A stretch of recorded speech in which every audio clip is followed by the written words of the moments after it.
So I'm joined here by David Wilson, who is Managing Partner of DAA International. David, thank you so much for joining me today. Nice to see you again, Holly.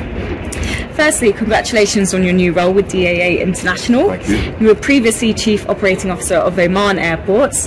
What is your new role as Managing Partner all about, and what's first on your to-do list?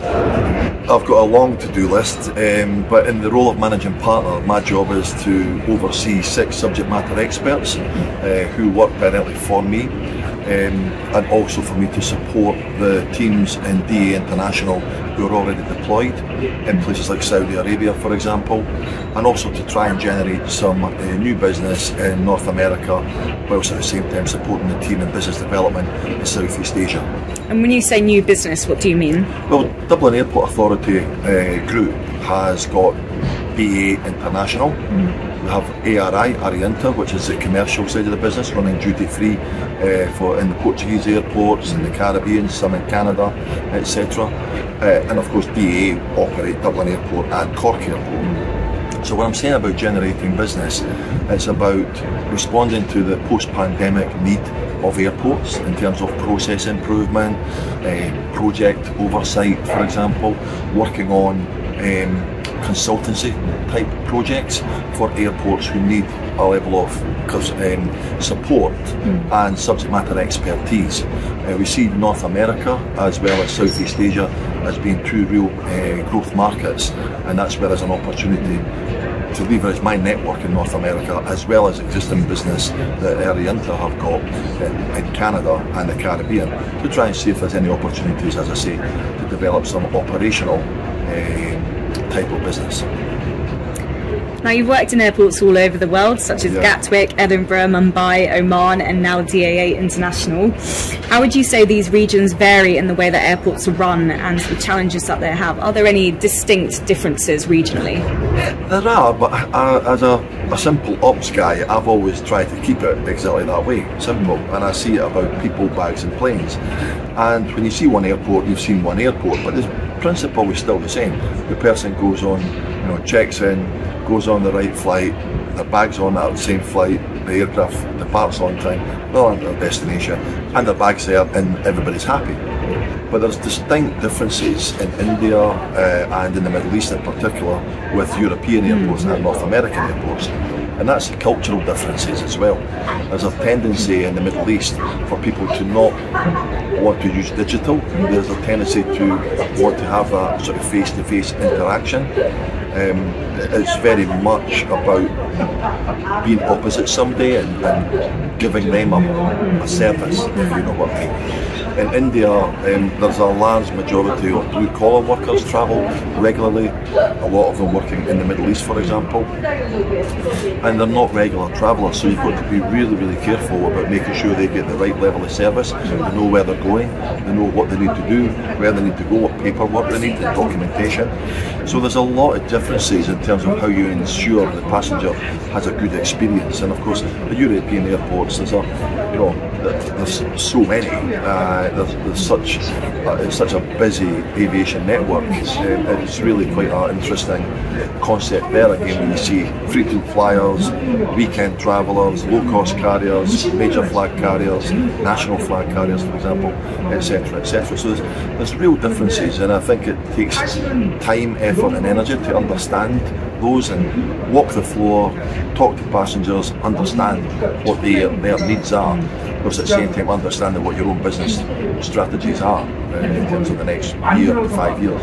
And that's something you used to do, walk the floor at your airports? Always, I was always on the floor, good 10,000 steps a day, spending time with my team, talking to passengers, talking to the airlines, the ground handlers, walking and talking to the duty-free operators and food and beverage, just to get a grasp of what was actually going on.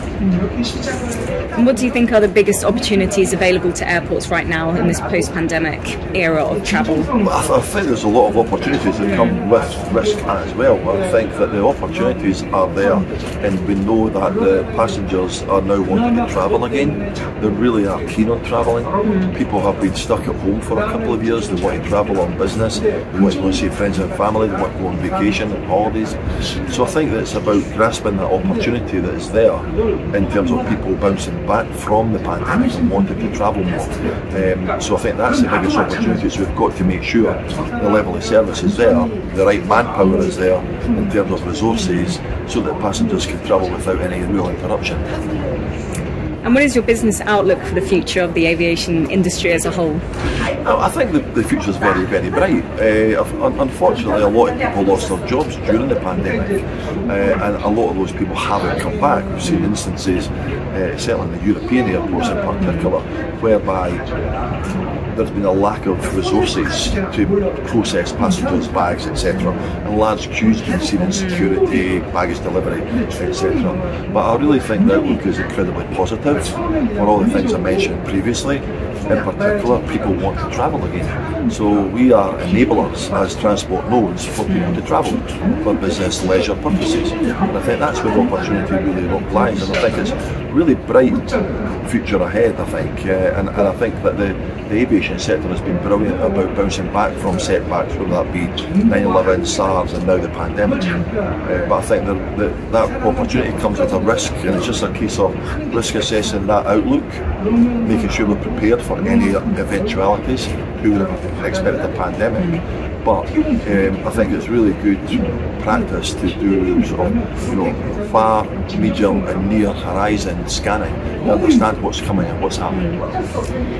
Like you mentioned, the Great Resignation is something that we've suffered from during the pandemic, and someone said to me that as an industry we've lost our glamour and edge. What do you think of that? Because obviously you've been in the industry for a long time, so it probably hasn't, in your opinion. But what do you make of that? I think that the behaviour of passengers has changed. They still want to get through safely and securely, quickly as well. But I think there's a real desire now for passengers to have a real level of confidence in the airline they're travelling with, and also the airport they're travelling through, to ensure it's clean, tidy and the welfare's being taken care of. That comes with a less glamorous image, I suppose, But I love the aviation sector. I love travelling. I love sitting at international arrivals, watching passengers arriving, and a girlfriend or a boyfriend meeting their partner for the first time in a few weeks, or a mother or father coming home from a business trip and the kids are there, or just people being reunited again. And I think it's just, I've always thought that the aviation sector was glamorous. It might not be like it was in the 1950s and 60s, but I definitely think it's a sector that still has an enormous appeal to so many people for so many reasons. Now, what's keeping you awake at night? Oh, that's a good question. Having the time to do everything I need to do. I think we're doing a lot of recruitment at the moment. We are seeing a lot of opportunities in Southeast Asia and North America. There's a lot of requests for proposals coming out, and a lot of the airports who are interested in using or getting a quote from us in terms of a tender submission don't have such a long turnaround time. So the team back in Dublin, my team and I are very, very busy making sure we put a good, high quality submission together. And that probably is what keeps me awake, because there's a lot coming up, and I see there being big opportunities for us to really grow our business. And being a state-owned company, as part of the Ministry of Transport, we know how important we are as DAA to the country of Ireland, but also for our shareholder in particular, generating revenue. So it's really important we get the right submissions in place and generate more revenue through generating more business. And what do airports need to do to secure their place in the future, in your opinion? I think they have to be incredibly agile. They have to be really mindful of what changing behaviours there are by passengers. There's the Gen X, Gen Y, Gen Alpha, as some are being called nowadays, in their late teens. I've got a completely different outlook on life to people in my age group, 50 to 60 and beyond. So I think that it's about scanning the horizon again, spending time listening and gathering data to understand better what the travelling passenger wants. Because I think it's really, really important that everybody's treated equally, fairly as an individual, no matter how they're bracketed in terms of Gen X, Gen Y, or whatever they are. And finally, what are the trends to watch in air travel for 2023, in your opinion? 2023, I think it's still going to be everything on your mobile phone. I think. I don't think there's going to be a drastic sea change in 2023. I was moderating a panel discussion this morning about innovation, collaboration and transformational technology, and I think that airports have probably stalled a little bit in the last few years in terms of the rollout of biometric technology. A lot of that because of the cost and because of the drop in passenger numbers. But I think biometric, seamless travel and touchless travel is going to continue. I think that's what's going to be happening, and then of course the passenger trends are going to be really, really interesting to see how they pan out over the coming few months and years. And we have to be agile, and that's the word that we're using, to respond to those needs of the passenger and the airlines to ensure we meet those needs. David, that was my last question. Thank you so much. My pleasure.